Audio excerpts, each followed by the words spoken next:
ఉమ్మడి నిజామాబాద్ జిల్లాలో ఎన్నికల సమయంలో ఇచ్చిన హామీలపై మాట నిలబెట్టుకుంటామని మంత్రి ఉత్తమ్ కుమార్ అన్నారు. తాము అభివృద్ధికి కట్టుబడి ఉన్నామని పేర్కొన్నారు.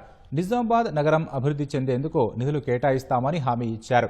మత రాజకీయాలు చేసే కొన్ని రాజకీయ పార్టీలకు రాష్ట్ర ప్రజలు ఓటు ద్వారా సమాధానం చెప్పారని పేర్కొన్నారు. నిజామాబాద్లో ఉన్న ఇరిగేషన్ ప్రాజెక్ట్స్, నిజామాబాద్ రూరల్ కు ఉపయోగపడే ప్యాకేజ్ 21-22 ఒక వార్ ఫుటింగ్ లో టేకప్ చేసి పూర్తి చేస్తాము.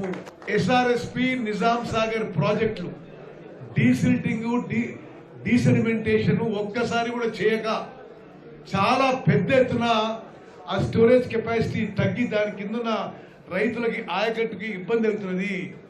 మా ప్రభుత్వం ఒక కేంద్ర ప్రభుత్వం national framework of desiltation and desedimentation కింద SRSP and Nizam Sagar desiltation and desedimentation లో చేపట్టబోతున్నాం.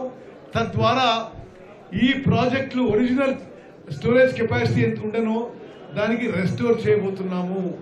ఉమ్మడి నిజామాబాద్ జిల్లాలో నేషనల్ హైవేస్ కానీ రహదారుల విషయంలో కానీ అన్ని విషయాల్లో మా ప్రభుత్వం చాలా ప్రయారిటీ ఇవ్వబోతుందని చెప్పి నేను మనవి చేస్తూ